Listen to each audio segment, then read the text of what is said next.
Greetings, students. We are about to embark upon yet another video lecture. Today we're going to be coming out of chapter 8, and we're going to be looking at assessment. We're going to be exploring and understanding problems and strengths. So this is a very important lecture as you sit down, as you think about working with your clients, working with the family.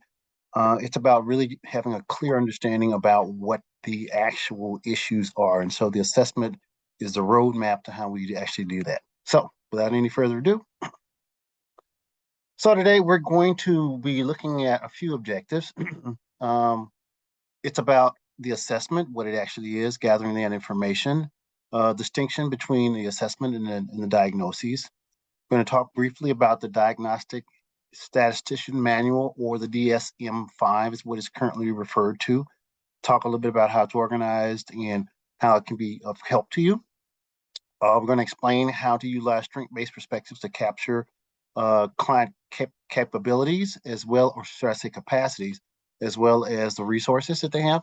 And then we're also going to make sure we pay attention to cultural humility and anti-oppressive practice. Moving forward, we're also going to be looking at identifying those roles and theories that are framing the assessment, sources of data, bearing questions to keep in mind while you're doing your assessment.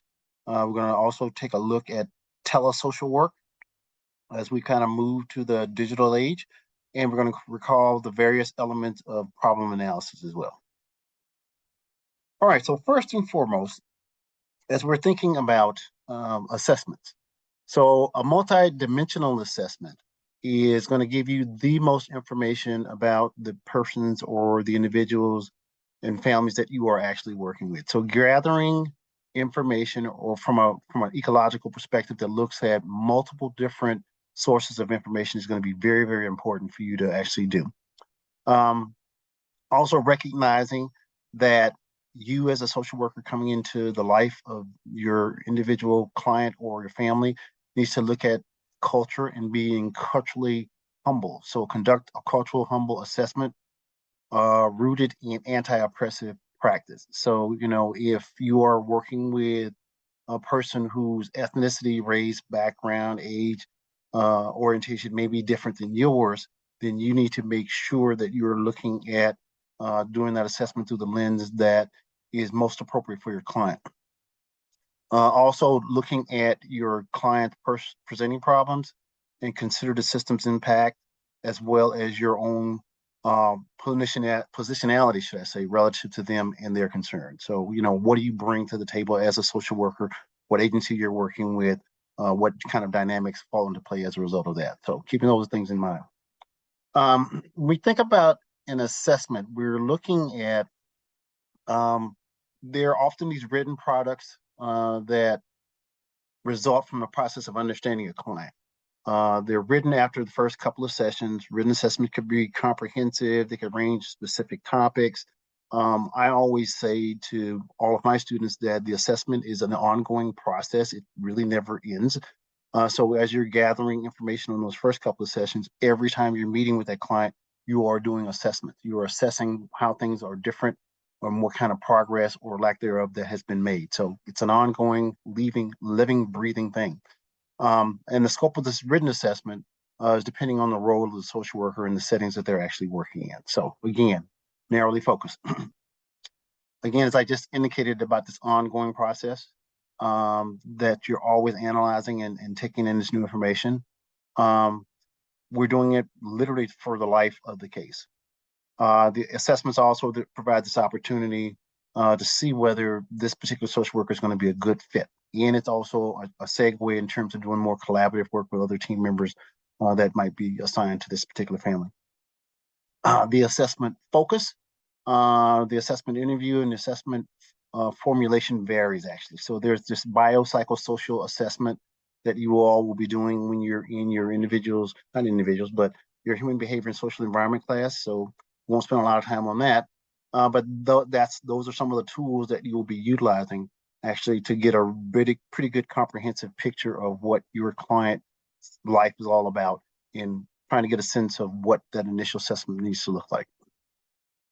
Now, when we think about a diagnosis, we're thinking about the end result in some respects of an actual assessment. So this is going to be a label or a term that's designed to actually describe what's happening for that particular individual. It can be a professional way for patients to communicate the symptoms from a group. And the diagnoses can be a self-fulfilling prophecy with clients, agencies. So helpers need to need defining only in terms of the diagnosis. So, for example, let's go back to my years as a mental health counselor. I worked with a number of individuals who were suffering with severe and persistent mental illness. I believe the diagnosis back then was 2.95.5, which is the diagnosis for schizophrenia. So I had people who were suffering with this particular mental illness. And so, me having some familiarity with the DSM-5 and having done some work clinically, I know what that means. So if I pick up a client file, I got a new client that's coming in and this is the diagnosis, then I'll have some sense of what the scope of their particular illness is like in terms of what I might expect in terms of working with them. So again, that diagnosis is really important and it helps us kind of work through how we're going to work with our client. How we get to the diagnosis is we utilize this particular tool, the DSM-5. And so this is a large book that has virtually all of the mental and emotional disorders that are kind of listed in categories, complete with the symptoms for diagnosing. So there needs to be a duration for some particular diagnoses of a certain amount of time, certain behaviors that happen over that period of time persistently. And some of them even look at medications to prescribe as well as it relates to the DSM-5. So a very important tool that for those of you who are going on to clinical social work will actually be utilizing on a fairly regular basis. This is more about the DSM-5 in terms of how they've kind of gotten the formatting broken out. It's 3 to 5 digit codes with a decimal point that looks at severity in terms of that. And then the manual really describes or attempts to describe all the conditions that might go along with that. So as you're doing your assessments with clients in a clinical perspective, you're also looking at which diagnosis actually fits based on what your client is presenting. And sometimes the use of other instruments will help you get to that place as well too. All right, so information is provided by your client. Interviews are the primary source of assessment information. So we have to get the story from our client. What's going on, what's happening. Sometimes we have to actually have clients do what we call the self-monitoring piece, where we give them information or self-monitoring forms to take home with them so that they can track the frequency of how often behavior happens, or provide some written descriptions or do some journaling, things of that particular nature, so we can get a better sense of what is happening for them. And it's usually a pretty good source of information. It's fairly accurate because it's coming from the client. And it really helps us kind of get to that place where we can make an accurate diagnosis and subsequent follow-up treatment. Collateral contacts. So who does this person connect with on a regular basis who could make sure that the information that the client is giving you is actually on par or on par, or if there's additional information that they can provide. So oftentimes family members, friends, folks who people work with sometimes can be utilized as collateral contacts as well in terms of trying to get a better sense of, what kinds of issues are actually happening. There are a number of different assessment instruments that you can utilize. There are depression inventories, there are anxiety inventories. So these are tools that have been developed over the years and have been well researched and are fairly valid and reliable in terms of getting us reliable, accurate data. And again, really looking at those tests as a way to kind of get a sense of what might be happening for our clients. The practitioners who are using these tests really need to be familiar with them. They need to be familiar with the theory. And they should also, look at making sure that the instruments that they're using has really good reliability or making sure that they're not biased. And when we're thinking about working with people across cultures, that's something that's going to be very important for us to look at as we look at those instruments. Also looking at this final source of information in terms of the client's or the social worker's experience from interacting with that client. So as I'm talking to you, as I am running through instruments with you, as we are unpacking things that are happening in your life, I'm also doing some observation at the same time. I'm doing direct observation. I'm looking at nonverbal behaviors. I'm looking at interactions between yourself and other people who might be involved in the family or who might be involved in this particular situation. But then also I have to recognize, and you have to recognize, that this reciprocal interaction and the interactions between the person and the external world. So you're paying attention to kind of everything that's happening and just kind of making mental note of those particular things as well, because that, again, is a source of information for you as well. Your priorities in your assessment, I'll just let you kind of read through these.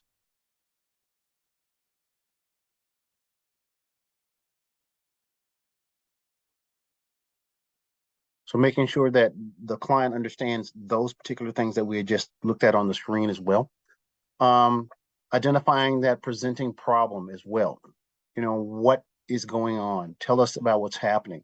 Tell us about, you know, the presenting the presenting problem is important because it suggests areas of further assessment. So as people are talking to me about, say, maybe the inability to focus or concentrate and being really anxious and having difficulty sleeping. So as we explore more about what is happening in those particular instances, we're really starting to look at identifying that presenting problem. So what does it look like as it's actually happening? Then talking about the severity of it. So is it happening? How often is it happening? How is it impairing or is it impacting your life? Is it doing it in a positive way? Is it doing it in a negative way? Those kind of things. Also looking at in some instances around mental health functioning, about functioning in the community, or if people need to be hospitalized because for their own safety or to be stabilized. And then the intensity of the situation will necessarily influence your appraisal of the client's stress. So you just kind of being in the moment, looking at the frequency of sessions, and at the speed in which you are mobile, that you need to mobilize support systems. So a lot of times the decisions that we make as social workers will depend on what we have available, how severe the issues actually are for the client at that particular point in time, and that will kind of dictate what our next steps might be. Meanings that ascribe to the problems.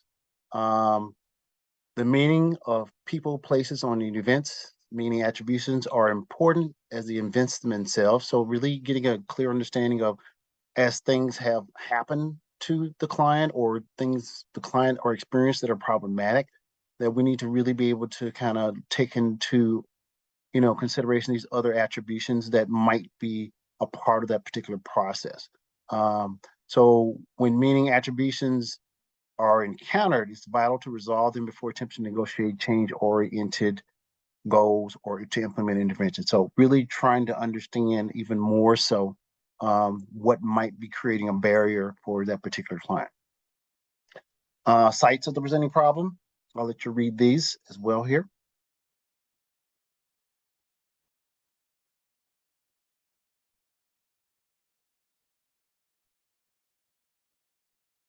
Okay.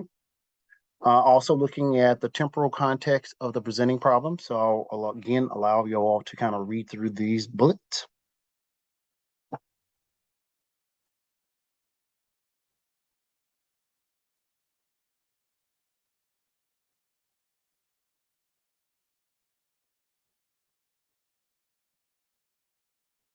All right, so just keeping those things in mind as well. The frequency of the presenting problem, you know, the frequency in the index in terms of how pervasive it is and what are the impacts that it has on the actual problem situations.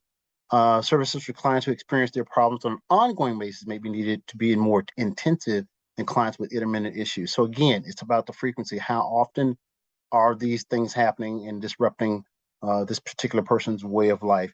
And, you know, do they prohibit normal functioning or day-to-day being able to assume day-to-day tasks and regular roles within the context of your family or as an individual? So we need to be able to always understand the frequency of these particular presenting problems. So how often, how much, how many times a day, how many times a week, the whole 9 yards. And then we will need to be able to look at targeting those particular behaviors and looking at interventions that or designed to reduce or eliminate the frequency. The duration of the problem, under what circumstances, um, are we looking at further evaluation of the problem? People may not be aware fully of the reasons for initiating the contact and may be necessary to explore what events occurred shortly before the decision to seek help. So again, really trying to look at how long have we been doing this? What is the length of time? Has this been something that has happened in the last couple of weeks? Has this been going on for the last several months, or has this been the last several years and it's gotten progressively worse? So again, part of your job in terms of doing the assessment is to really understand the duration of that problem. We also have to look at strengths. Every person that we encounter has strengths that have been given to them, or that they just simply have naturally occurring. So making sure that we look at those strength-based perspectives, looking at, again, those strengths can be highlighted by the social worker. Sometimes clients are in such a bad place, they don't recognize that there are some things that they actually do and do relatively well. So again, it's about really looking at incorporating these different things into your assessment. The ropes assessment piece is really good in terms of moving things forward with getting people to go around and recognize what those strengths are, because those strengths are going to be important in terms of you developing goals and interventions that can build on those particular strengths to help clients get to make the progress that they need to make. Interaction of other people or systems. So I'll give you all a few minutes to kind of read through this as well.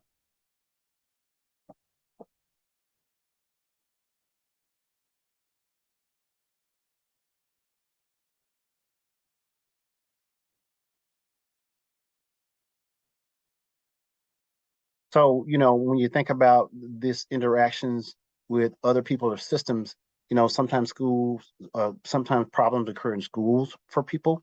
Sometimes problems occur in workplaces. Sometimes problems occur in various social settings that people might find themselves in. So really making sure that you understand that particular piece and really paying attention to things like racism and marginalization that happens across many of our systems as well. Assessing the needs and wants.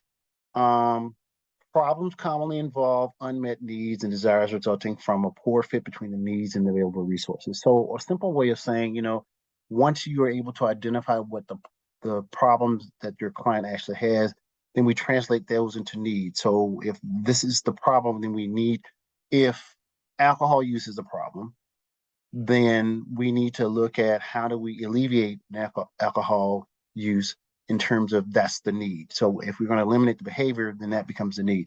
But really looking at those goals and needs and expressing them in terms of goals, in terms of what we want to do with our clients is going to be very important as well. Stress associated with life transitions. So as we move through life, as we marry, as we have kids, as we divorce, as we age, as we become stricken with ailments or diseases or become disabled, there are any number of different life transitions. If we lose a child, or if we have the death of a significant other, or a relative, or a parent, these are all life transitions that can be very traumatic, and it can overwhelm typical capacity. So really understanding the person's history, strengths, and resources of successfully coping with difficult situations in the past is going to be very, very important. Life transitions happen. They happen all the time. And so a lot of times that can trigger the need for a more therapeutic intervention. So we just need to be aware of these particular transitions that people kind of come into when there are things that are happening in their lives that just normally happen. Cultural, societal, and social class. We need to pay attention to this ethnocultural, societal, and social class factors and how it bears on the problem. So how people are looked at, or how people are viewed, or if a person lives in a certain area of town, there is a stigma that might be attached to what that means to live in this particular area. So you as a social worker, first of all, being first foremost aware of that for yourself, and then also for your client. It is important to consider the degree to which the client's experiences of goodness of the fit with their culture. So these are things that you're going to have to think about. Rely on the ecosystem's perspective to look at functioning in terms of the cultural fit at each ecological level. So, we know that people come to this country all the time, from different places. There are people who have been here from the very beginning. who are in that marginalized status, and they have a different experience with the major systems in our institutions. And so it's about recognizing what those kind of things are and how that might play a role in terms of what's happening for your client. And you, as a social worker, need to make yourself available to understand and learn more about the different cultures that you are working with and that you're serving in the scope of your work. Then also looking at other issues that might be affecting your client's functioning. Trauma, for example. What happened to your client years ago may be um, something that we need to explore and get into, because that could be driving some of the behavior. Or what was it that your client was not able to, what were they not afforded when they were in their formative years that has, were they victims of neglect? Were they emotionally abused? What kind of things might have happened to them that might be manifesting themselves in the behaviors that we're seeing now? And then also looking at using the genogram as a way of really trying to help clients see, and for you to understand also how family functioning might be impacting things as well. Um, Looking at emotional reactions. I'll give you all a moment to read this piece.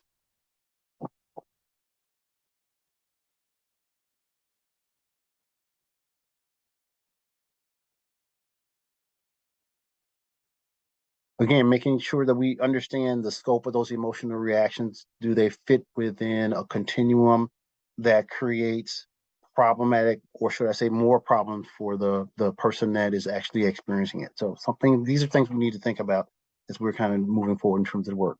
Looking at coping efforts. How are people getting through? What are they doing to go from day to day? Looking at those coping skills, looking at how we can build upon them, looking at these other attributions and emotional reactions and how they impact those needs to cope are going to be very important for us as well too, to understand. And then looking at support systems. So where do people go?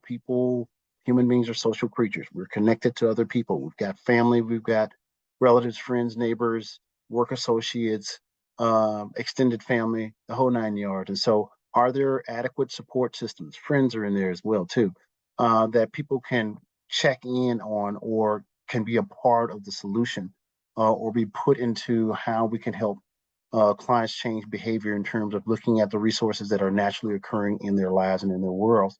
So really understanding those formal as well as informal connections is going to be really important as well too. Looking at the resources, once we unpack and discover, we've engaged, we've assessed, we've kind of figured out what the problems are. We know how frequently they happen, the duration, the whole 9 yards.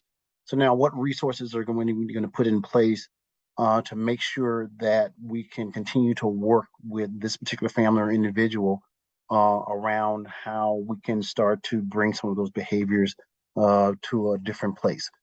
So again, referrals to different agencies that are maybe culturally specific or that specialize in a certain type of an intervention or therapy are going to be important things for you to know and recognize as you're moving through and looking at how you're going to work with your client. Assessing children and older clients are a little bit different.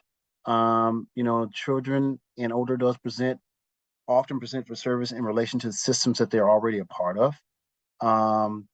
Children and older adults typically appear for service because someone has identified as a concern. And so, again, when we think about mandated reporting laws, and as social workers, we are mandated reporters, children and vulnerable adults, sometimes older adults, fall into this particular category that we have due diligence to. If we suspect that there is maltreatment occurring, that we need to report those particular incidents to the proper authorities in terms of that. So again, we need to make sure that we're paying special attention to when we're having to assess children as well as older adults. Also, data sources and interviewing techniques. So I'll give you all a minute to read this.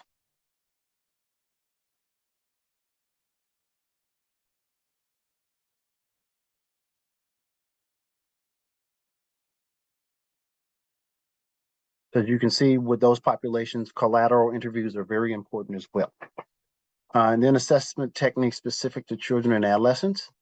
It's about interviews, observations, Self-monitoring tools sometimes can be utilized, developmental assessments that can be happening at school or with doctors, looking at the child's histories, strengths and needs.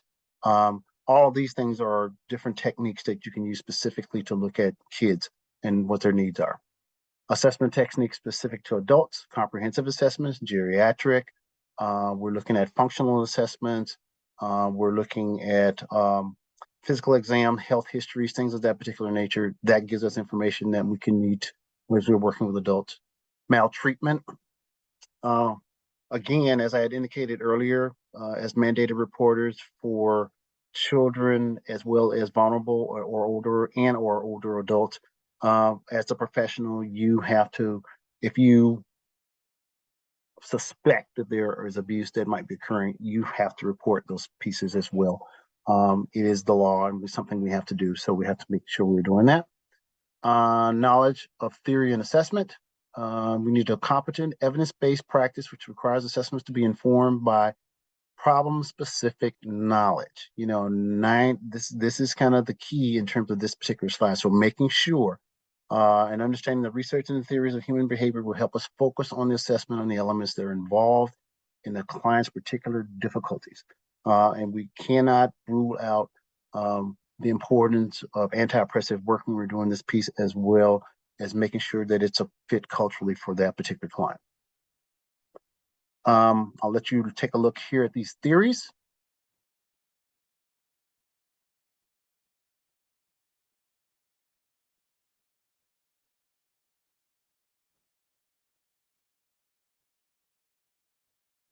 All right.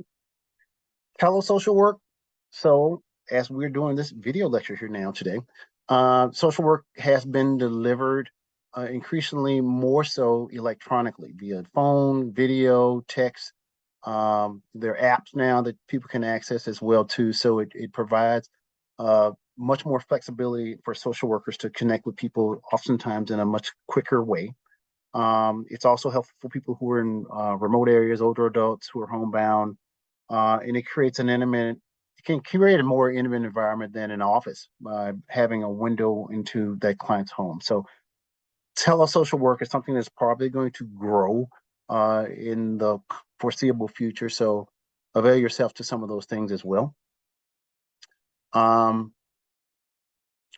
going to need to have some tools, of course, as you know, internet, computer, laptop, smartphones. And if clients have those things and they're becoming much more commonplace, then it can be an asset. But, you know, the lack thereof also creates an issue too as well, in terms of sometimes finding quiet, private spaces to do those interviews could be problematic for you as a social worker, as well as your client. All right, so that pretty much brings to a close the conversation that I wanted to have with you all today as it relates to the importance of assessment. So do your readings before we get together, and hopefully we'll do some stuff in lab that'll help you really expound on this whole notion of assessment. So thanks for your time.